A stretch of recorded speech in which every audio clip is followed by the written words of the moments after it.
Woosa. I just got done with my daily walk. I got some sweat stains under my arms, but I was just out walking. I'm not just sitting in bed sweating. Man, a lot of processing in the last few days, the last week really. And a lot of thinking about YouTube, a lot of thinking about these videos, a lot of thinking about people watching them. Is it weird to say, like, I never made these expecting anybody to watch them? Like, I make videos just figuring maybe I'll get 50 views and I'll know that the 50 people that watched it searched in this issue, like dealing with ennui or, you know, whatever, like self-esteem problems or whatever they're going through. And so, you know, if I look at a video and I would see 50 views on it, I'll be like, cool, man, hopefully I help 50 people. And so I never like anticipated really anybody watching these. And so it's made me think, like, it messes with your head a little bit if people subscribe to your channel. It's not like I'm a big channel. It's not like I have 1 million people watching this. But when you have 1,000 people subscribe to you in a week, it kind of messes with your head a little bit. And it makes you, like, think. It makes you, like, want to change something, you know. It's like, oh, like, I should keep, how do I keep doing that? And so I thought about my relationship with you and anybody that's willing to watch this and what I want that to be. And I just want us to be a family. Like, really, I want to share my stuff with you, and hopefully it helps, and you can share your stuff with me, and it gives me insight and it helps me. And I just want us to be a family. I want there to be some exchange. You know, you're getting something from me and I'm getting something from you. And that's what life is really meant to be about. And I thought about other people's channels, and I thought about their relationship with their subscribers. And it seems like a lot of people are just willing to use their subscribers to get what they want. And that's fine. This ain't a judgment, you know. People are watching them, but I mean, we gotta choose. We gotta choose which battle we feed in our heads.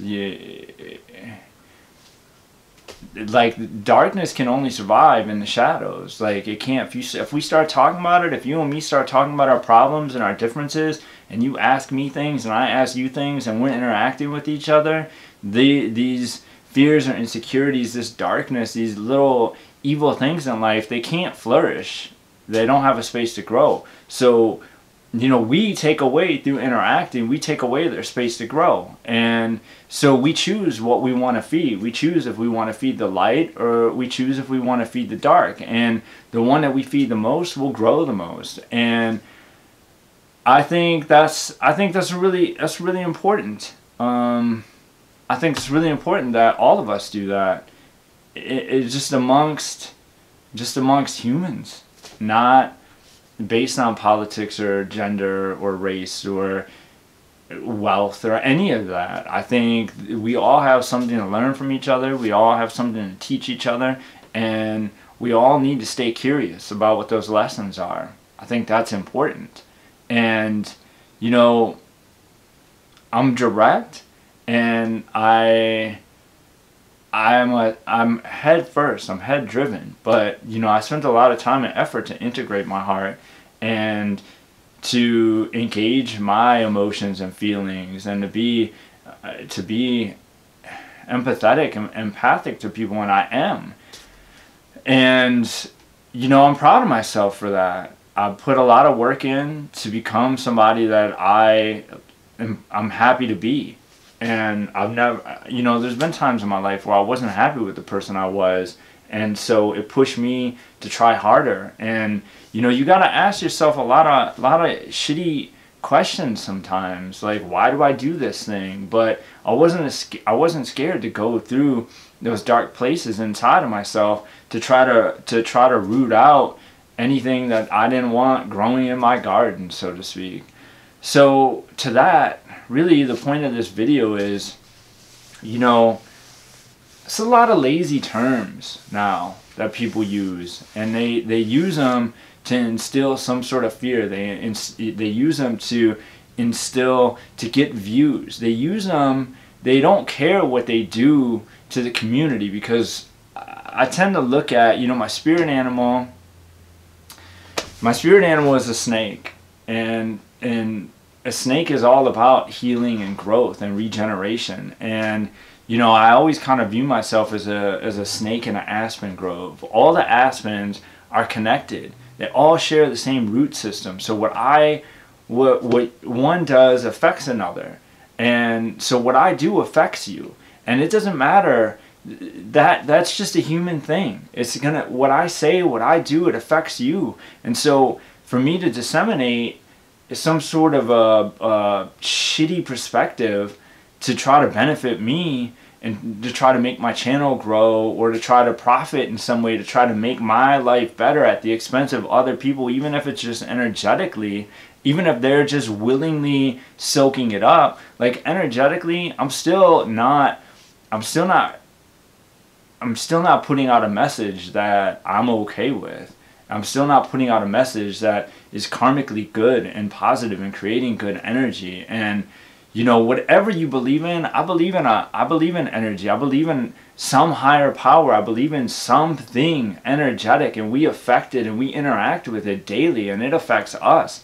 And you know, so the words that people use, man, I mean, they're lazy. There's people just parroting words: racist, misogynist, xenophobe, fascist, bedwench,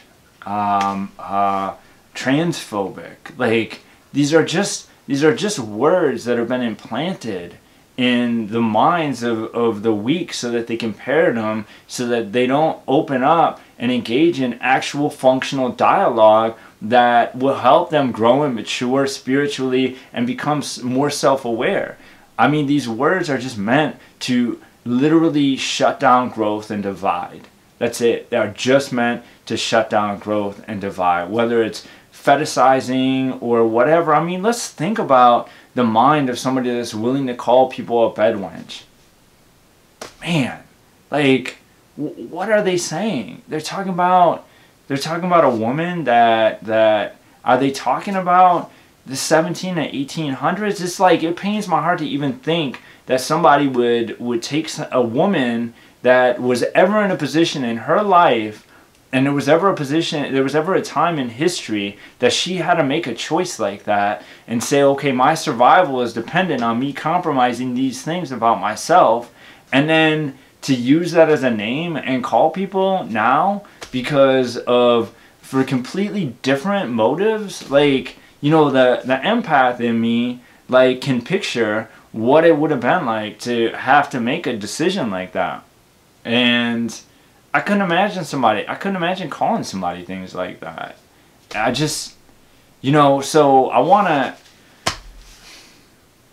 trying to grow. I'm trying to figure out, like, how to be me, and how to speak my piece in a way that's true to me, and how to have a relationship with you all, and to feel like it's a family and we're a team and we're working on stuff together.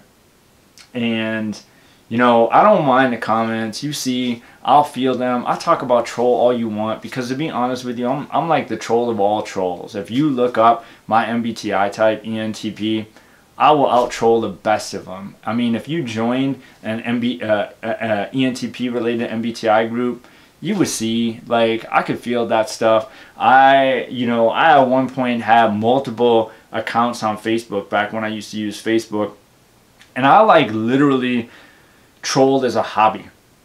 Like, I actually did it. Like, I've had some weird hobbies, but I actually did it just so that I didn't have to debate with my family, and I could do it online. And I was like a scammer. There's a whole group of like scamming scammers. You know, the scam emails and the texts and stuff that you get when you try to sell something on Craigslist. And I would do that, like, as a hobby. So, you know, I don't mind the comments that people leave, and I don't mind feeling them, and I don't mind managing them, because I can see right through people's motives on that stuff. But yeah, it's just, it's crazy. It's crazy to read. And I want to tell the people watching this, like, don't let anything phase you. Remember that anything that people say about you, it's got nothing to do with you at all. It's just a reflection of their perception of their reality. Like, we all live in our space and we all have our perceptions. That's their perception of things. That's their perception of you and situations. But when people call you out on something that isn't accurate, they're just telling you what their motives would be. They're not telling you what your motives are. So, I just want to say I love you all and I care about you all. Like, anybody that's willing to watch me and engage, and we can talk about stuff and we can interact with each other, I appreciate it. I appreciate the dialogue. I appreciate all of it. And let's just all, like, keeping a positive message. Let's keep interacting with each other. Keep asking the tough questions. Keep challenging each other's thinking. And, most of all, keep staying positive on top of all of it, because we don't have to do anything at anybody else's expense. We can grow and we can learn and we can stay positive, and everybody can thrive in that environment. So that's my rant for today. All right.